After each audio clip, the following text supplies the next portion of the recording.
Oiê, vocês estão me ouvindo?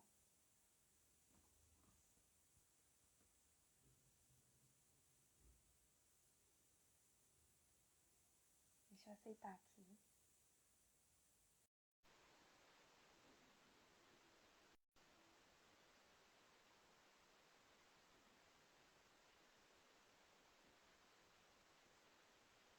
Tô aceitando, gente.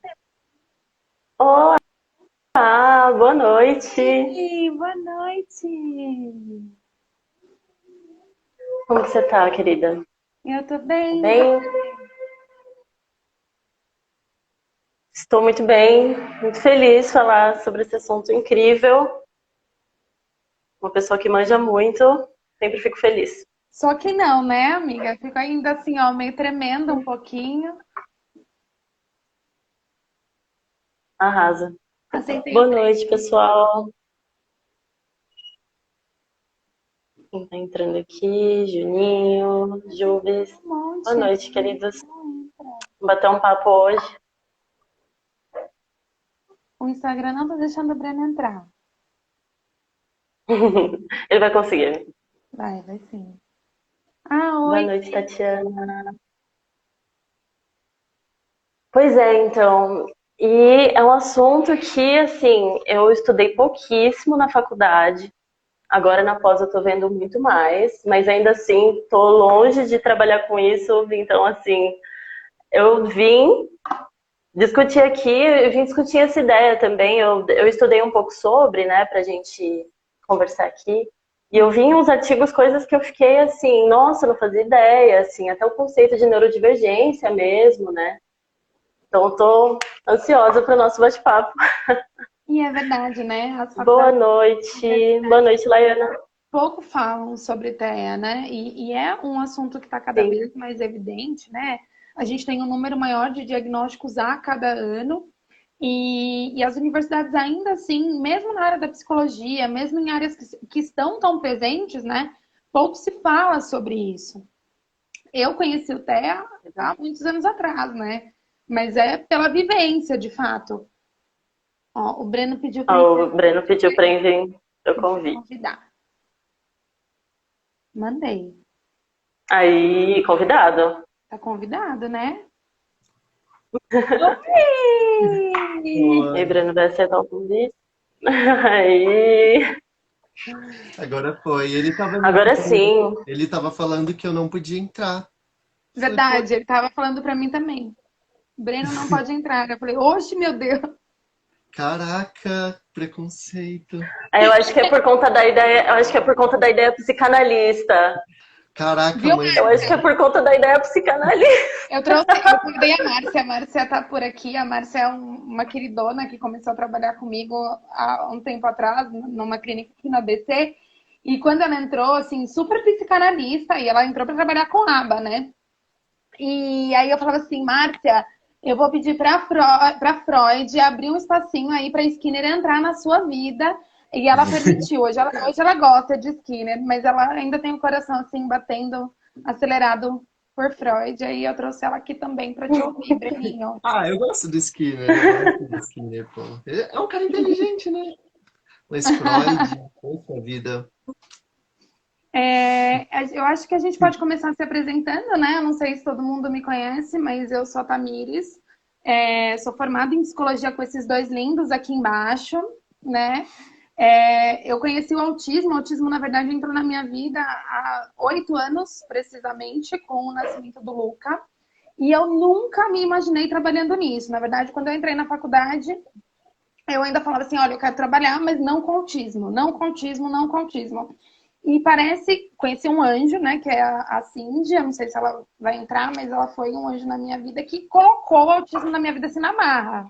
Vai lá conhecer o autismo. E eu lembro de uma frase dela que ela falou assim, Tandri, se você conseguir passar a barreira de achar que todo mundo é seu filho, eu acho que você vai ser uma Uhum. profissional excelente porque você tem Nossa. a vivência do outro lado, né? Que é Nossa, sim. Uhum. esse contato mais próximo do que de fato é. E aí eu estou aqui, né, trabalhando com autismo, já faz quase um ano, vai fazer um ano em fevereiro, que eu trabalho especificamente com crianças com atraso de neurodesenvolvimento, e aí não só autismo, mas eu tenho outras síndromes diversificadas, né? E a gente trabalha especificamente com aba. Eu também faço neuro, né? Tô terminando aí a faculdade, a pós de neuro. Então, eu tento juntar neuro com aba e vendo o que vai dar. Por enquanto, tá dando certo. Vamos ver se continua assim por muito tempo. E aí, essa ideia de trazer a live para falar de autismo é justamente para difundir um pouco esse assunto e trazer outros olhares da psicologia acerca do assunto, né? Porque, por mais que a gente ouça falar, olha, autismo, aba, não é só isso. A gente tem outras áreas da psicologia que também fazem essa interligação e que tem muito conteúdo para poder contribuir para a gente. Aí eu trouxe a Bia e o Breno, que são dois queridos maravilhosos. Querem se apresentar? Ai, que linda! Peguei, Bia. Eu vou por último. Vai na ordem de entrada. Tá bom. Muito obrigada pelo convite, Tami. Assim, como eu comentei, não é um assunto que eu trabalho com, né? Hoje eu trabalho com adultos somente, na linha da terapia cognitivo-comportamental, né? Mais transtornos de ansiedade, depressão e luto. São as minhas especialidades aí. Eu também tenho bastante conhecimento, né? Já trabalho bastante na área de RH também, dentro da psicologia. E avaliação de pessoas também, né? Avaliação diagnóstica. E é mais minha área, porém, a TCC tem muito a contribuir também com essa discussão, que é uma discussão que, além de psicológica, ela é muito política, né? Existe muito acerca disso, assim, do social, né? Então, eu acho que todo mundo tem muito a agregar com isso. Espero contribuir bastante hoje aí com os olhares da TCC. E obrigada pelo convite. Vai ser uma aula para mim também. Bom, gente. A responsabilidade do TCC. Olha, Marta, é uma responsabilidade mesmo. Depois você conta pra gente como foi. Porque se for muito ruim, a gente chora juntos, assim, abraçadinhos. E saber se a gente ajudou, né? Espero que ajude. Mas, bom, gente, eu sou o Breno, eu sou da psicanálise, né? As meninas já soltaram alguns spoilers. Eu sou também formado com elas, né? Eu segui ali para psicanálise na parte clínica. Também flerto muito com a neuro, então é um pouco irônico, porque, né, psicanálise e neuro são considerados polos opostos, porém eu não vejo muito bem assim, né? Mas isso é assunto para uma outra live. E eu também trabalho ali na parte do RH, também voltado para a psicologia. Também já trabalhei muito com avaliação diagnóstica e hoje eu trabalho exclusivamente com RH e com atendimento clínico pela psicanálise com adultos. Também já trabalhei com crianças, não especificamente com autismo, ali no espectro, mas é um grande desafio também estar aqui hoje e topei ali o desafio que a Tamires me fez, porque também não é algo que eu tenho um contato todos os dias, né? Como no caso dela, por exemplo, e trazer e falar ali pela psicanálise no autismo é uma grande responsabilidade, é bem complexo e tem muitas coisas por trás, né? Muitas coisas tanto políticas quanto de abordagens, né? Então, não sei, não sou um especialista na área, mas vou tentar ali mostrar o que a psicanálise tem a falar sobre isso. Tentar. Ou também tive uma ideia, hein? É um teste de fogo para psicólogos. Sempre joga 2 psicólogos que não são exatamente da área para falar sobre autismo contigo e discutir.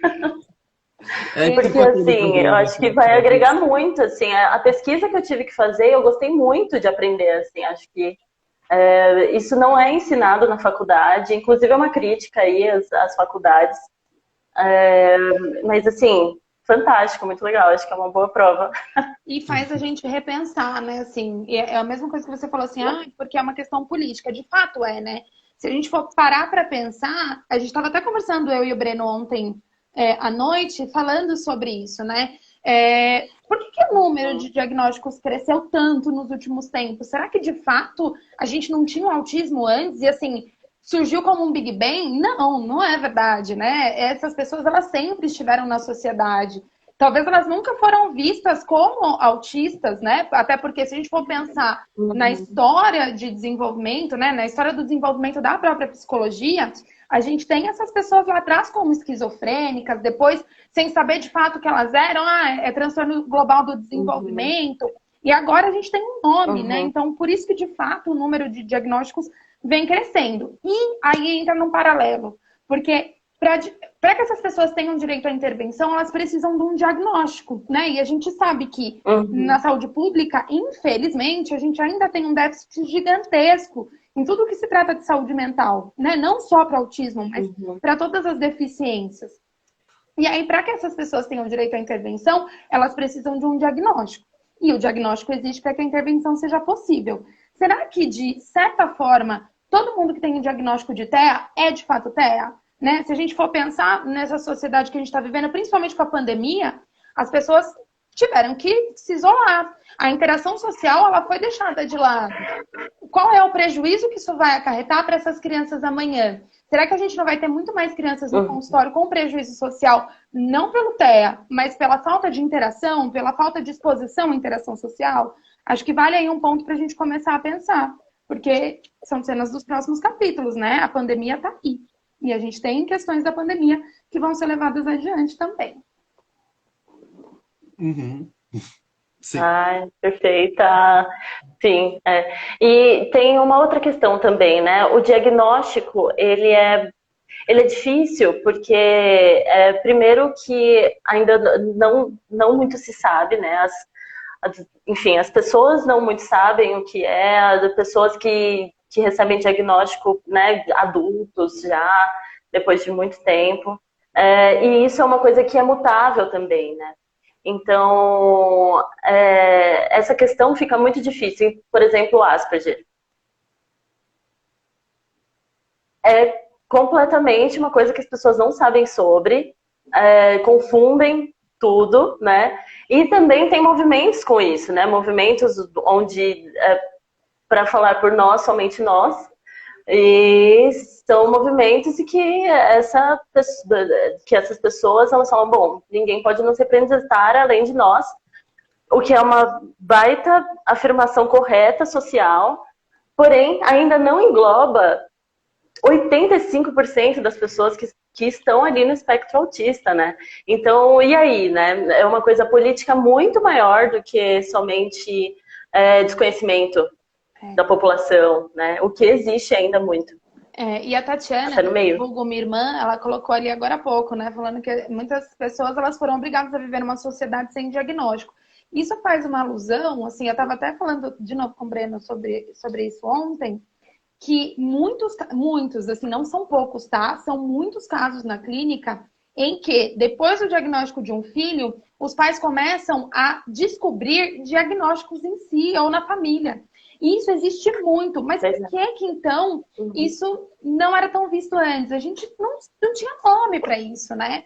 Então, muitas vezes, nós tivemos que nos moldar a essa sociedade, viver nessa sociedade, arrumar ferramentas de viver nessa sociedade, não de maneira maravilhosa, porque essas pessoas não deixam de sofrer, né? Mas a gente teve que arrumar uma forma de viver na sociedade sem que a gente pudesse ter direito a um diagnóstico para dizer o que a gente é, sabe? Ou o que a gente tem, ou que isso que a gente tem não é um problema, é parte do mundo, né? É só um pedaço da neurodivergência.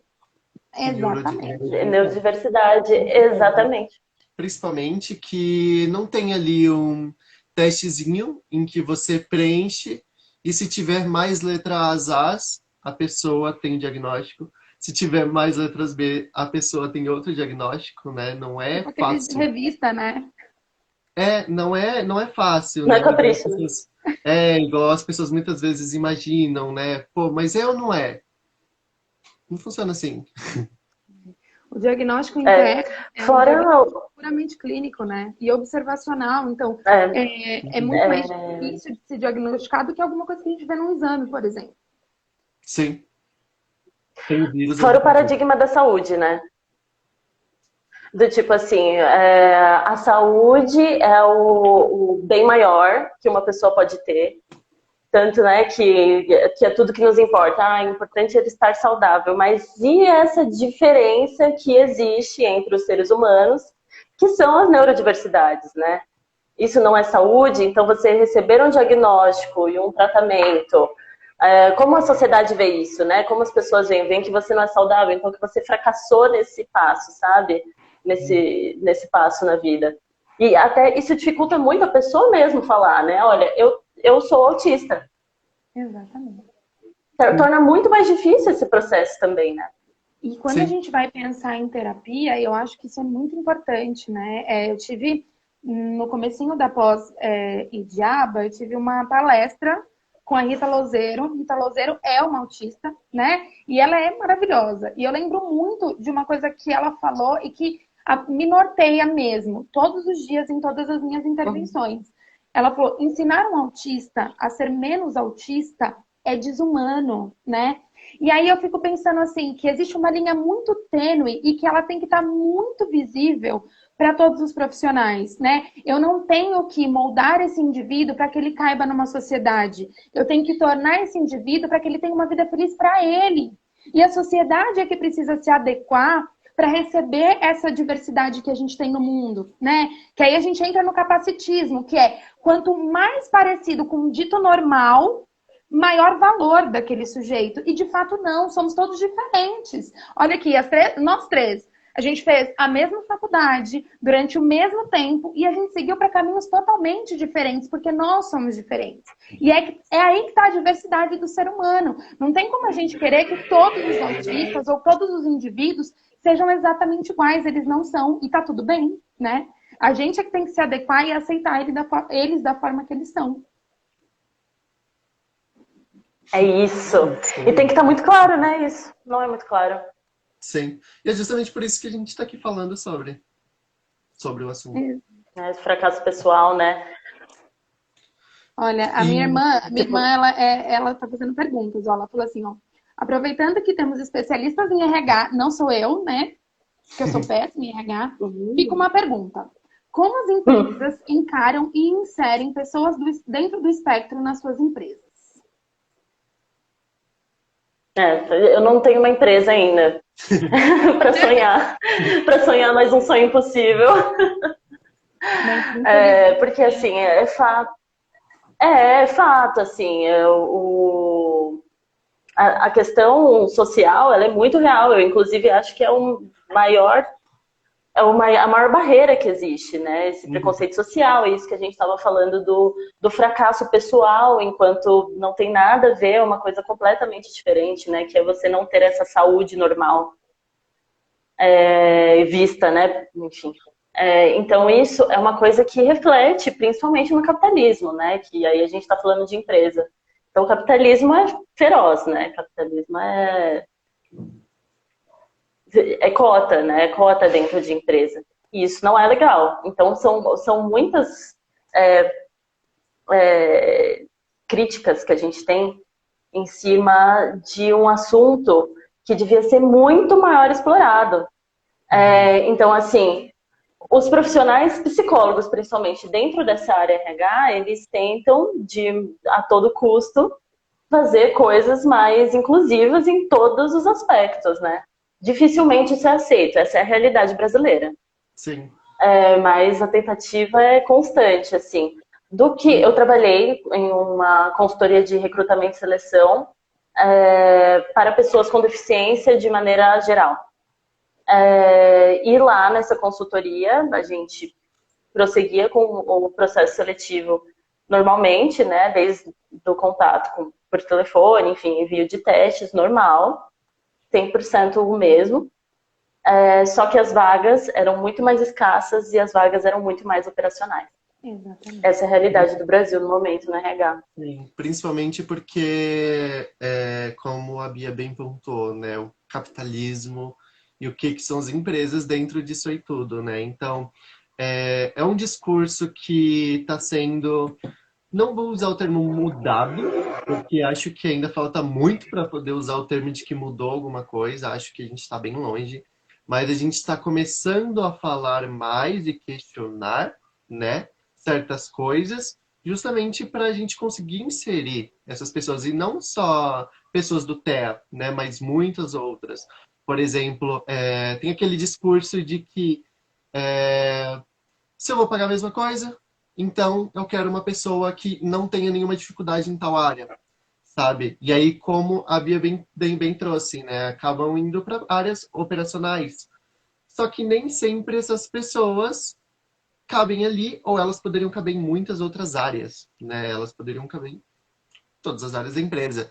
Então, é muito mais uma coisa de ir se questionando, de ir dando voz, de ir se questionando, né? Principalmente porque agora essa geração que tá vindo, não sei se pode chamar de minha geração ali, nossa geração ali, né? Que tá vindo mais jovem, é muito conhecida como ali o mimimi, né? Porque, nossa, tudo questiona, tudo querem falar sobre, tudo querem causar, mas a gente tá falando de coisas que sempre estiveram ali, de problemas que sempre estiveram ali, e agora isso tá tomando voz, né? Então é algo Isso é bem real. que já deveria ter sido esse movimento do mimimi, já devia ter acontecido muito antes, né? Das pessoas questionarem certas coisas. E como eu disse, né? Não me refiro só ao TEA, mas todos os tipos de deficiência, até outras coisas que também não são deficiências, né? Mas no Brasil parece que a coisa só funciona com cota. Então, a gente vê muitas empresas aí com slogan de diversidade, com muitas empresas falando, vendendo a ideia de uma empresa diversa, né? Mas será que isso sai do papel? Será que que eles estão considerando justamente com esse intuito da diversidade e não só usar como marketing para atrair profissionais, para atrair ali uma boa visão pela empresa, né? Então, são sempre coisas que a gente tem que se questionar, né? E mesmo as cotas ainda a gente sabe que ainda são burladas. Então, como a Bia bem disse, né? A gente sempre está aí gritando, mas é algo que leva tempo e também precisa de ajuda de todos, né? Não só dos profissionais de RH, não só dos psicólogos e não só das pessoas que têm conhecidos ou que trabalham com isso. Acho que é um problema de todos.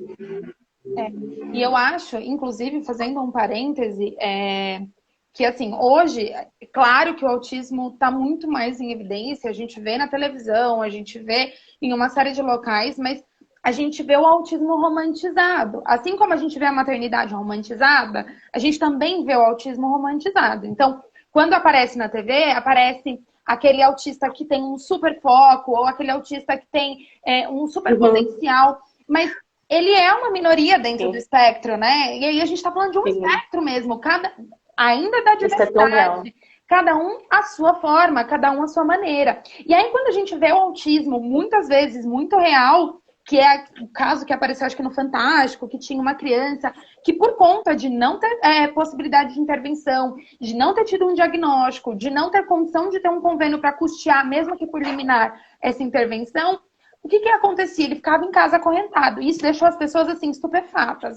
Meu Deus, isso não acontece. Cara, isso acontece muito, né? E é esse tipo de autismo que a gente também precisa evidenciar. Porque são essas pessoas que precisam de um diagnóstico, são essas pessoas que precisam de políticas públicas para que tenham direito à intervenção também, para que elas consigam ser inseridas na sociedade. Então, é exatamente isso, assim, a gente ainda fica, meu Deus, o autismo é o cara do... A gente brincou ontem, eu e o Breno, do The Good Doctor, né? O cara que, assim, tem um super potencial, ele é médico, bababá, ele se deu super bem na vida. E aí a gente fica pensando assim, cara, meu filho não é esse. Então, eu sou uma parcela desse grupo que não é vista, que não é lembrada, que não é discutida, que não existe. E isso não é verdade, né? É isso, é aquilo lá que a gente volta no começo, que a gente estava falando que, assim, não faz sentido, né? Não faz sentido essas representações, né? E aí, tudo que é omitido, não se tem conhecimento sobre, né? Exatamente. E, só que são pessoas reais, pessoas que existem, né? Então, enfim... E é tão verdade. Aqui merecem... Eu estava falando, inclusive, ontem, né? Ontem eu e o Breno conversamos bastante, mas eu estava falando sobre uma visita que eu fiz numa escola de um paciente há umas 2 semanas atrás, 3 semanas atrás. E aí, a gente, em contato com a equipe de inclusão dessa escola, né, aqui de Santo André, eles falaram que existem crianças hoje matriculadas na escola que ficam em casa porque não tem condição de ir para a escola. Elas não têm um diagnóstico, elas não têm intervenção, elas são muito graves. Então, assim, é essa parcela da sociedade que a gente também precisa ver. O autismo não é só o autismo romantizado que aparece às vezes lá na Fátima Bernardes. Eu ainda acho lindo ela colocar aquilo na televisão, porque abre os olhos para um tema que precisa ser visto. Mas a gente precisa evidenciar essas pessoas que ainda estão escondidas na sociedade e que precisam muito da Exatamente. gente, né? E não a custo caríssimo, né? Exato. Assim, porque os tratamentos, eles são caríssimos, né? É muito pouco acessível. Então tem isso também, né? E é por isso que eu acredito que seja uma coisa muito mais social do que se pensa, sabe? Uma coisa muito mais social do que se fala. E é realmente um fantasma, assim, atual, né? É o assunto do TEA. E é um trabalho diário desmistificar toda essa questão, né? Exato. E eu tô louca pra falar da minha abordagem com o TEA. Eu também. E aí? Olha, eu sou analista do comportamento, né? Então, assim, eu acho que quando a gente fala de análise do comportamento, aí fala assim, olha, a gente vai fazer intervenção em aba.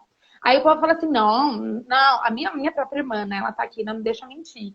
Ela falava assim, não, aba não, porque aba vai fazer o quê? Vai adestrar o seu filho. Ela falava isso pra mim, porque se ele faz, tem recompensa. Se não faz, não tem recompensa. E isso eu acho que é um grande tabu que a gente também precisa quebrar dentro da análise do comportamento, né? Se a gente for trazer para a nossa realidade, qual de nós aqui, e aí todos nós podemos falar, qual de nós hoje trabalha todos os dias do mês para chegar no final do mês e olhar aquele lindo trabalho e não pagar as contas? Nenhum de nós. A gente tem dívidas para pagar e a gente precisa de dinheiro. Então a recompensa existe em tudo que a gente faz, né? Se a gente vai e manda uma mensagem pro crush, a recompensa é o crush responder. Então, assim, tudo que a gente faz, ele é recompensado, reforçado ou não. E isso faz com que o nosso comportamento se mantenha ativo, se mantenha em constância, ou ele não exista. A proposta e aí eu acho que muitas, falando novamente de política, né? Cresceu-se o diagnóstico de crianças com autismo, cresceu-se o número de clínicas que fornecem esse serviço, muitas vezes de maneira não muito eficiente, e acho que é aí que está o ponto que a gente precisa levar em atenção. Todo comportamento, quando ele é reforçado para que ele seja instalado, né? E a proposta principal é que a gente vá retirando esse reforço. Isso é importantíssimo ficar claro. Até porque a criança, eu costumo falar, tem pais aqui de pacientes meus, eu já vi online aqui, e não me deixam mentir, né? Que eu sempre digo, assim, nenhuma intervenção, ela é maravilhosa se não houver parceria da família, da escola e de todo mundo que convive com essa criança, porque ela não vive comigo.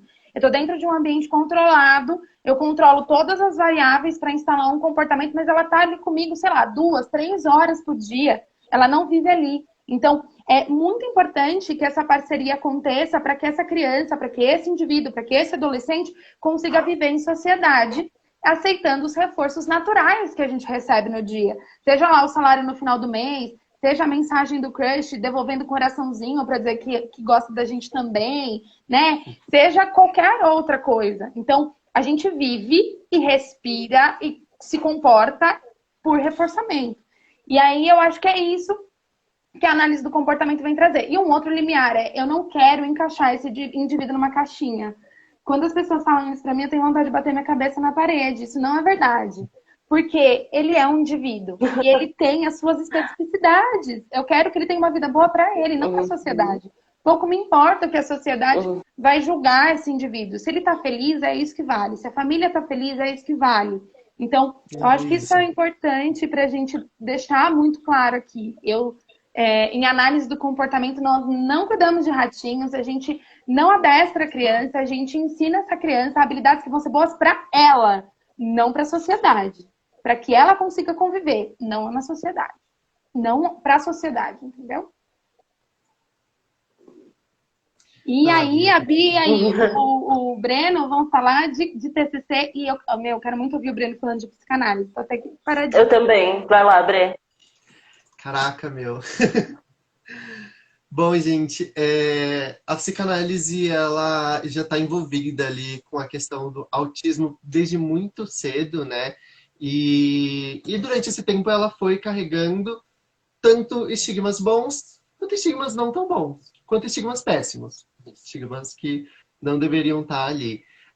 Então, acho que um dos mais famosos ali é a questão da mãe geladeira, né? Aquela percepção de que a culpa é da mãe, né? Então, na minha pesquisa, eu tive que afundar muito isso, né? Porque isso foi algo dito, nossa, mais de um século atrás. Então, tentar entender um pouquinho de o que dizem hoje, né? Mas, vamos lá. Essa questão da mãe geladeira, na verdade, se referia a uma mãe fria, né? Uma frieza da mãe, que supostamente era a causa do autismo, né? A primeira hipótese que eles tiveram quando começaram a entender, começaram a ver os primeiros casos de autismo, começaram a perceber ali, né, as suas peculiaridades. E isso se veio de uma pesquisa que foi feita de uma forma errada, que foi interpretada de uma forma errada, e acho que se ela foi interpretada de uma forma errada é porque a pesquisa toda foi errada, né? Porque uma pesquisa certa vai dar dados certos e verdadeiros. Então, essa foi a primeira percepção e foi algo que foi conquistado justamente, foi conquistado no sentido de desmistificado, né? Justamente tanto pelas mães, né, que foram falando, olha, não é bem assim, a coisa não é bem assim que a banda toca, né? E foram surgindo outras coisas, outros movimentos, e questionando realmente, né? E o termo autismo, né? Autista, veio ali da psicanálise lá atrás, né? O cara chamado Bleuler foi vendo que tinha ali um certo comportamento de voltar-se para dentro dessas crianças, né? E esse voltar-se para dentro é você pegar a sua libido, suas pulsões, tudo que você joga para o mundo exterior e jogar para si mesmo, né? Então é se fechar para o mundo, voltar-se para dentro, que Freud ia chamar ali de autoerotismo, né? Ou seja, a sua energia voltada para si própria. Ele tirou ali o erotismo e virou o autismo, né? Então era justamente esse voltar-se para dentro. E essas primeiras pesquisas que eles viram sugeriam de que essas mães não cuidavam bem dos filhos. Só que foi feito em um momento muito específico, com mães muito específicas, justamente porque tinham poucos casos conhecidos, né, de autismo na época. Então foram dados que não foram muito coincidentes com a realidade, né? E depois eles virou ali um termo mais voltado para a parte da esquizofrenia infantil. Nossa, Breno, mas caraca, esquizofrenia, o que tem a ver? Calma, gente, eu também tive essa reação. Também tive essa mesma reação e buscando entender um pouquinho mais, tem justamente a ver com esse autoerotismo, né, voltado para si próprio. E um dos sintomas ali da esquizofrenia, que era muito famoso na época, era esse embotamento, né, da pessoa se fechar ali para o mundo. Então, foi a segunda hipótese, né? Então, ficou ali muito perto da psicose, né? Ficou ali muito tentando entender qual que era a diferença dos dois. Porém, isso foi evoluindo, a gente teve contribuições aí também, tanto da Neuro, quanto da EEC, quanto da TCC, né? Enfim, o mundo evoluiu, amém, que bom que evoluiu. E a gente foi vendo que não é bem assim, né? Que a banda toca. E a gente foi vendo que o autista, ele tem um inconsciente, né? Ele é um ser, ele é um sujeito, que inclusive o sujeito autista da psicanálise nem sempre é o mesmo sujeito equivalente ao sujeito autista, tanto na TCC quanto no DSM ao geral. É algo bem complexo, acho que não vou entrar aqui, mas tem todas algumas peculiaridades ali, né, que tornam uma diferença desses sujeitos, né, a forma como é visto. Então, por isso que algumas vezes se a gente pegar algum texto, algum artigo, interpretar ele de uma forma errada, pegar ali um texto, uma parte isolada, a gente vai ver alguns termos que vai falar, nossa, mas como assim? Reversão do autismo, que isso, cara? A gente sabe que não é algo que cola, mas não é justamente isso, né? Claro, eu não estou dizendo que todos os profissionais da psicanálise que estão falando por aí estão falando a coisa certa. Também me deparei com alguns discursos bem retrógrados, não vou mentir, também fui bem decepcionado, mas como eu bem disse no começo, né, um grande desafio vir aqui falar da psicanálise, porque tem todo esse estigma, tem todo esse passado que ela acabou carregando por muito tempo, né? Mas, como eu bem comentei com a Tami, né, ontem também na conversa com a Bia, há poucas décadas atrás, a homossexualidade e muitas outras coisas estavam no DSM como uma doença, um transtorno, né? Então, imagina algo que foi dito há mais de um século atrás. Então, era algo que não era muito conhecido, né? Então, hoje, a psicanálise, ela atua principalmente ali nas angústias, nos desejos, tudo que uma pessoa não autista também tem, porque se tem um sujeito, tem um inconsciente, a gente tem psicanálise, a gente tem desejos, a gente tem angústias, a gente tem conflitos, e também temos muitas coisas que podem acabar corroborando para uma maior dificuldade ali na sociedade, né? Se a pessoa ela já tem uma dificuldade de comunicação, se ela tiver contato com certas coisas da sociedade, certos sentimentos, que ela não conseguir lidar, isso também pode ser piorado, assim como uma pessoa não autista também, né?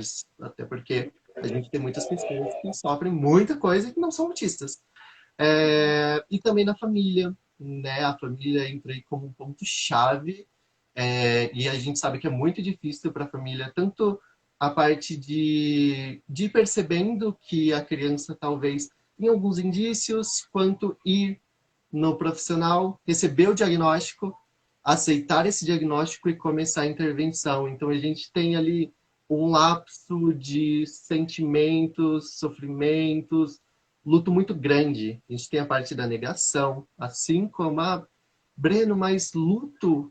Nossa, então é porque eles consideram... Você está falando que a criança morreu? Não estou falando que a criança morreu. Mas o luto, ele existe justamente porque o que morre é expectativas, o que a mãe entender ali, certas coisas que talvez ela sonhou para o filho, sejam diferentes a partir dali, né? E para ela aceitar esse novo caminho, né? Uma mudança de rota muito grande. Então, até ela aceitar, até ela entender, até ela conseguir buscar ajuda, talvez exija uma boa de uma atenção. E também, talvez, aí por todo o trajeto para conseguir fazer isso da melhor forma, tanto para a família quanto para a criança também. Eu trouxe justamente esse olhar da psicanálise para a gente falar aqui, porque isso é muito evidente, né? Assim, as próprias mães se culpam por esse processo, porque o que a gente ouve falar de autismo, né, nos primórdios é assim, cara, a culpa é da mãe, a mãe não deu carinho, ou porque não teve amamentação materna, né, para essa criança.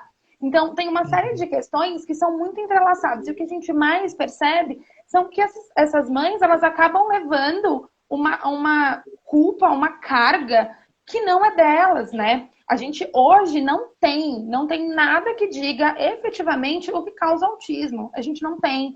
O que se discute é a junção de duas coisas, tanto a questão genética quanto a questão ambiental, né? E aí, por isso que acho que alguém estava falando das vacinas, e aí criou-se essa ideia das vacinas, porque questões ambientais, elas podem aumentar a probabilidade para pessoas que já têm predisposição genética. Então, assim, é muito importante a gente entender e acolher essas famílias também, né?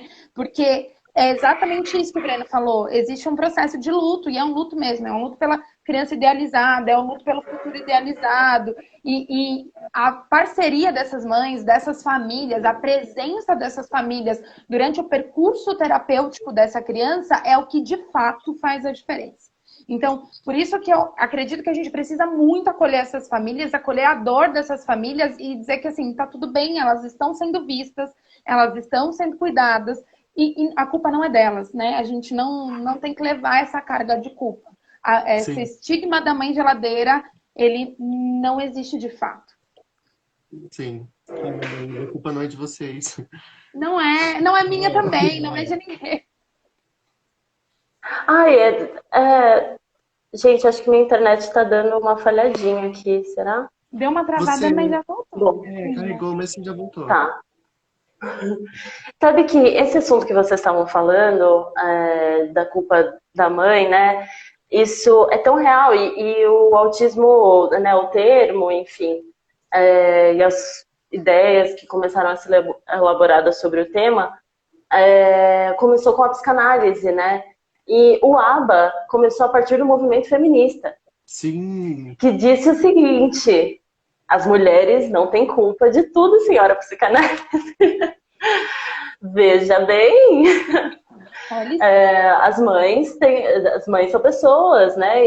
E as mulheres têm, enfim, as mesmas responsabilidades que o pai, enfim, isso não existe, assim. Então, o movimento feminista deu muita voz para muita mulher, para poder também iniciar o que hoje é o tratamento mais eficaz, né? A ajuda mais eficaz para as questões secundárias que advêm a partir daí.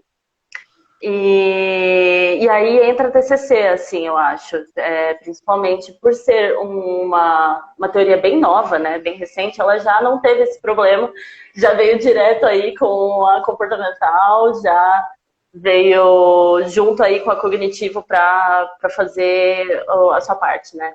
Então eu vou ter uma colinha aqui, porque me sinto mais segura me basear nos artigos. Mas, bom, enfim, a questão é que ela não trata o TEA em si, né? Ela trata os problemas secundários relacionados. Então, assim, o que a partir daí, socialmente, advém? Depressão, bullying, ansiedade, relações sociais e principalmente as emoções advindas dessas questões. Então, ansiedade, raiva, medo. É aí que a TCC vai se debruçar, principalmente, com o TEA, né? E, com certeza, aquilo lá que você falou, Tami, é totalmente adaptável a cada paciente. Então, é muito importante, não é assim, é uma coisa global, se tem esse diagnóstico, então é isso que é, no fundo, e é isso que vai ser tratado. É totalmente individual também, né? Então, assim, cada paciente tem suas fortalezas, né? Tem seus pontos fortes, e cada paciente também tem alguns pontos que precisam desenvolver melhor, né? Precisam desenvolver mais. Buscando aí essa adaptabilidade, mas é uma adaptabilidade para melhorar a vida do paciente mesmo, com certeza. Do tipo, bom, vamos fortalecer então seus pontos fortes, né? E vamos desenvolver alguns que seriam mais adaptáveis, digamos assim, né? A TCC ela vem muito nisso também. Foca na parte comportamental, com certeza, porque a TCC cognitivo-comportamental, né? Essa é a fortaleza no tratamento de TEA, a parte comportamental, por conta do concretismo. Então, assim, como as coisas comportamentais são mais fáceis em sentido, bom, A mais B é igual a C, isso fica muito mais fácil para o tratamento com TEA, né? Justamente por ser mais concreto, as pessoas elas compreendem as coisas de maneira mais concreta, mais literal. Então, facilita bastante o tratamento com a TCC e fazer do que fazer a elaboração cognitiva dos pensamentos, né? Que é o que se faz muito em TCC. A gente elabora os pensamentos. Então, um passo de cada vez, mais fácil começar com o comportamental e ir caminhando outras partes da cognição, como, por exemplo, as emoções.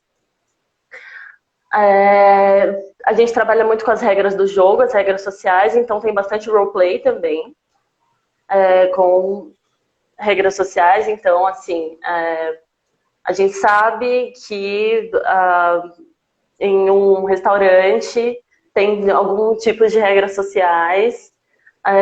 Então, compreender como a pessoa compreende determinadas regras sociais e tentar exercitar formas diferentes de olhar essas regras do jogo e tratar realmente como um jogo, né? É um jogo que a gente vive e a gente pode ser os jogadores que a gente conseguir desenvolver, né? Que a gente conseguir adaptar. E aí vem também um ponto forte da TCC, que é o roleplay, e isso ajuda bastante, né, nesses tratamentos. E perceber as situações, né, de adaptação, que são necessárias de adaptação. A autoaceitação é uma coisa que a TCC trabalha bastante também, esse processo de coming out, né, de você falar, olha, assim, eu sou uma pessoa com TEA, eu sou uma pessoa autista. Isso já implica muita coisa para a pessoa, né? Então, essa aceitação social e toda essa carga que vem, todas as dúvidas e preconceitos, e para a própria pessoa, né, o que ela considera que é, o que ela sempre considerou, como ela vê isso, se ela considera então que ela vai ser um fracasso social por conta que ela não atingiu a saúde máxima querida e desejada por todos, né, o famoso estou bem, tudo bem, tudo bem. Então, assim, como que ela aceita isso, se ela vai entrar em processos de muito estresse a partir disso, então é aquilo lá, ansiedade, né, até mesmo altos níveis de estresse, depressão, são coisas que a TCC trabalha mais. As estratégias compensatórias, com certeza, os ciclos, né, uma coisa que a gente olha muito também em todo relatóriozinho de sessão, as estratégias compensatórias e os ciclos viciosos. E por quê, né? Porque existe essa estratégia compensatória, que é uma coisa que acontece muito também com o transtorno de TEA, tem muitas estratégias compensatórias e são compensações completamente individuais, então é por isso que ainda fica mais necessário esse olhar individualizado para cada paciente, e o ensino de algumas habilidades sociais também, porque a TCC ela vem muito com a psicoeducação, né? É um dos fortes da TCC. Então, habilidades sociais também é um ponto importante. Além disso, a psicoeducação familiar. Porque é isso, né, Tami, que você falou. O terapeuta está com o paciente um tempo reduzido da semana, enquanto a família está o tempo inteiro. E se faz muito necessário que a família tenha também esse processo de coming out, que tenha também esse processo de autoaceitação e saber também individualizar a pessoa como ela merece ser individualizada, sabe? E é mais ou menos assim com a TCC. Falando em aba, por exemplo, a gente costuma dizer que não se faz aba sozinho, né? O psico, ele não rema sozinho com nenhum paciente, né? Existe uma equipe geralmente muito interdisciplinar, né? Então, eu costumo, quando eu vou explicar de equipe interdisciplinar, eu costumo dizer, por exemplo, que a diferença de multi e de inter é que eu, como multi, eu sou psico, eu vou olhar só, cuidar do olho do meu paciente. O outro que é fono cuida só da boca, quem é TO cuida só da orelha. Mas a gente tem que lembrar que todas essas partes, elas fazem parte de um mesmo indivíduo, de um mesmo sujeito. Então, na equipe inter, todo mundo olha o sujeito. Então, a gente vai todos juntos trabalhando para que esse indivíduo tenha ganhos significativos. E o que é importante a gente parte de uma avaliação inicial. Então, não existe receita de bolo, né? O que serve para a criança A não vai servir para a criança B, não vai servir para adolescente, porque a gente está falando aí de um espectro, né? Que cada um é individual e mostra, vivencia o autismo da sua forma, né? Então, a gente faz uma avaliação individual e compara o avanço desse indivíduo com ele mesmo. É uma avaliação intrassujeito. Uhum. Então, eu vou avaliando os ganhos de habilidade comparado a ele e a mais ninguém, né? Então, a gente vê o quanto ele avança de acordo com o que ele pode, com o que ele com ele mesmo. Exatamente. E aí, a gente parte de habilidades básicas, né? Se a gente for pensar na sociedade, a gente aprende por imitação. Muitas vezes as pessoas perguntam assim, mas por que o contato visual é tão importante? E ele está lá no CID como um dos pontos que precisam ser avaliados. Porque a gente precisa focar a nossa atenção para imitar. Então, eu preciso perceber o que está acontecendo para eu começar a aprender tanto a socializar, quanto a falar, quanto tudo vem através da imitação. É assim que a gente aprende na vida. Então, dentro da análise do comportamento, dentro do ABA, a gente vai pegando um comportamento, vai quebrando ele em grandes pedacinhos e a gente vai ensinando essa criança ou esse adolescente cada uma dessas partes para que ele se comporte. Como que a gente ensina? A gente não pune nenhuma criança, né? Essa ideia do choque no ratinho não existe, a gente não pune ninguém, inclusive falar para os pais, não faz punição não pode. A gente vai reforçar os comportamentos que são adequados, que são comportamentos que a gente quer que aumentem a probabilidade de acontecer de novo, e a gente vai extinguindo esses outros comportamentos para que esse sujeito vá conseguindo se inserir nessa sociedade. Não de forma que seja bom para a sociedade, mas de forma que seja bom para ele. E aí eu acho que a gente tem, por exemplo, um ganho muito importante em relação a diagnóstico, que veio agora nesse ano, né? A gente teve o CID-11, para ter ideia do CID-10, eu descobri que ele foi feito em 1990, não queria dizer que eu sou velha, mas o CID-10 tem a minha idade, há 31 anos atrás ele foi feito. E, cara, se a gente for pensar, olha quantas rugas eu tenho, né? Tipo, quanta coisa aconteceu na minha vida em 31 anos. Imagina quanta coisa aconteceu no mundo globalizado para que esses diagnósticos pudessem mudar. Então, o que a gente tinha lá atrás no CID-10 era o grau de comprometimento de uma criança, ela vinha atrelado ao quanto de suporte essa criança precisa para viver. Então, assim, quanto mais ajuda eu preciso para fazer as minhas atividades cotidianas, mais grave eu estou dentro do espectro. E isso muda, né? Porque principalmente porque existe uma problematização em relação ao diagnóstico. A gente já falou lá atrás, o diagnóstico de TEA não é um diagnóstico feito por imagem. Eu não consigo botar lá o sujeito na maca, fazer um exame e falar, nossa, existe uma lesão e essa lesão vai causar isso, que vai causar aquilo. Não, isso é comportamental, é a forma de conexões neuronais que acontece de maneira diferente. Então, a gente não consegue observar. Isso eu não consigo medir, não consigo observar. Eu observo o quê? Observo o comportamento desse indivíduo. Vou observar se ele tem padrão de estereotipia, vou observar se ele tem dificuldade de interação social, é tudo observacional. E eu tenho algumas escalas de rastreio. Hoje, o diagnóstico, a partir do CID-11, que acabou de sair, ele vai colocar esses sujeitos em diagnóstico de TEA com DI, ou sem DI, que é a deficiência intelectual, e com comprometimento de fala funcional e sem comprometimento de fala funcional. Isso ajuda não só no diagnóstico, que é muito mais fácil de se fazer, eu consigo enquadrar esse sujeito dentro de um diagnóstico efetivo para ele, mas ajuda quem vai tratar, porque eu sei exatamente quais são as dificuldades dessa pessoa e que eu preciso trabalhar para que ela possa ir transitando dentro do espectro, né? Que é a tal da ideia de cura. Não existe cura para o que não é doença, né? Autismo não é uma doença, então nenhuma teoria, nenhuma abordagem, ninguém vai procurar a cura, porque a gente não está aqui para curar ninguém, porque eles não são doentes, né? A gente está aqui para dar qualidade de vida para essas pessoas.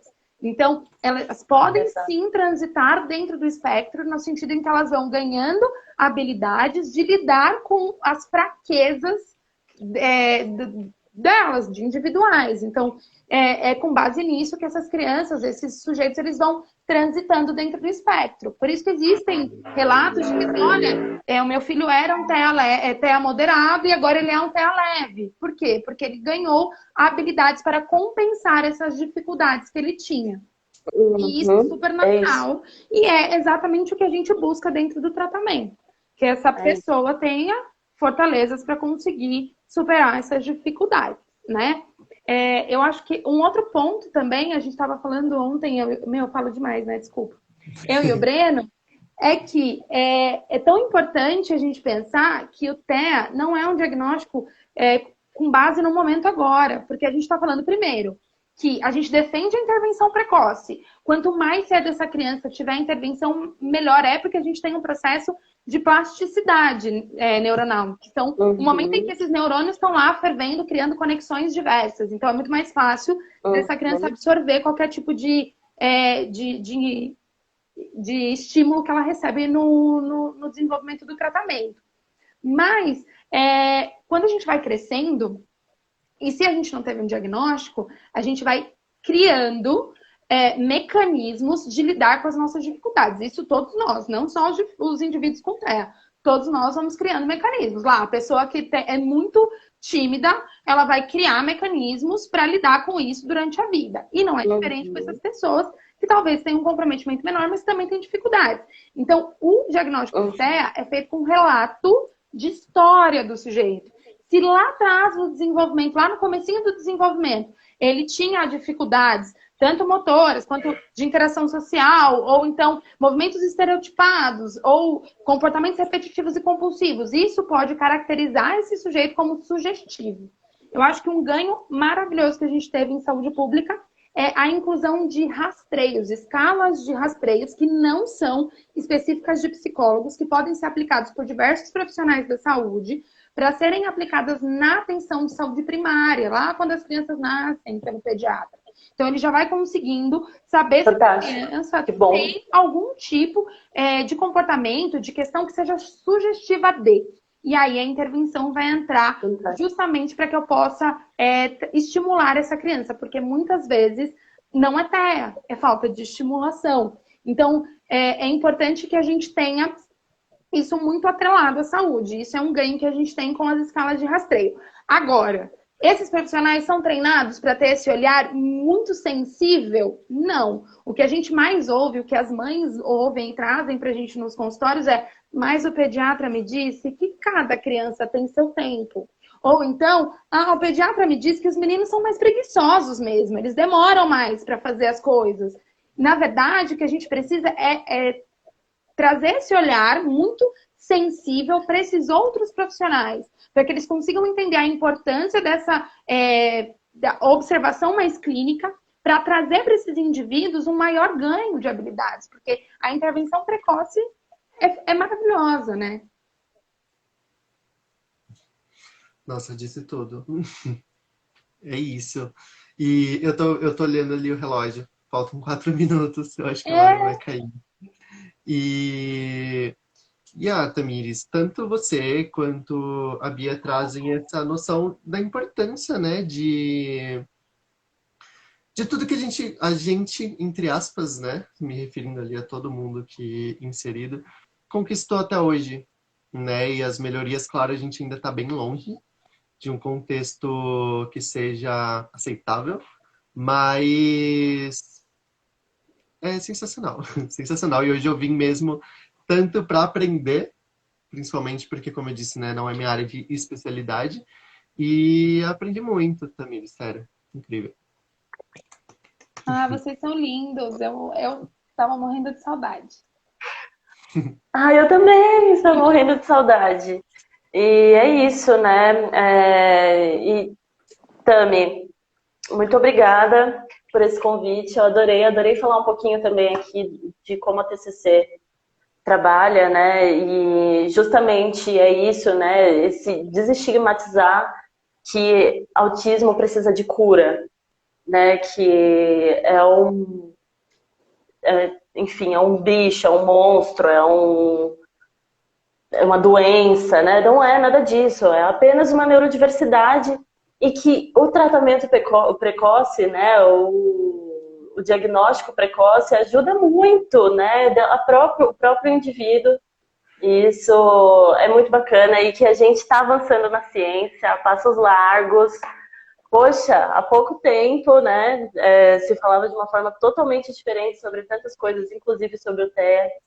E hoje a gente já consegue ajudar muito mais gente, né? E claro, como equipe multidisciplinar, aí novamente agradecendo a todos os profissionais da saúde que estão vendo um dia, verão esse vídeo. Informação fazem toda a diferença. Melhor, né? Porque é o que falaram, todos os profissionais deveriam conhecer a aba. O que a gente mais vê são profissionais que estão engajados em conhecer, engajados em fazer a diferença. E isso é maravilhoso, porque a gente só tem ganhos com isso, né? Independente da área de atuação, a análise aplicada do comportamento, ela traz ganhos absurdos para essas crianças, né? Então, eu acho importantíssimo que a gente consiga compreender um pouquinho para conseguir minimamente aplicar e fazer a diferença. Por isso que também os pais acabam conhecendo um pouquinho sobre escola, é sempre uma beleza. Sim, fujam dos estigmas. A aba não é adestrar ratinhos. Não a psicanálise também não é culpa da mãe, tá? Então, fujam dos estigmas de curas milagrosas, sempre importante falar, sempre importante deixar claro, passem com profissionais qualificados. E tô muito feliz, que bom que vocês gostaram, eu gostei bastante também de participar. Assim, que ocupado. Obrigado, viu, Tami? Imagina, obrigada eu. Obrigada, querida. Um beijo a todo mundo. Um beijo pra você, boa noite. Muito obrigada por todo mundo que participou e que veio aqui dar boa noite pra gente. Beijo, pessoal. Tchau, tchau. Gente. Tchau, gente.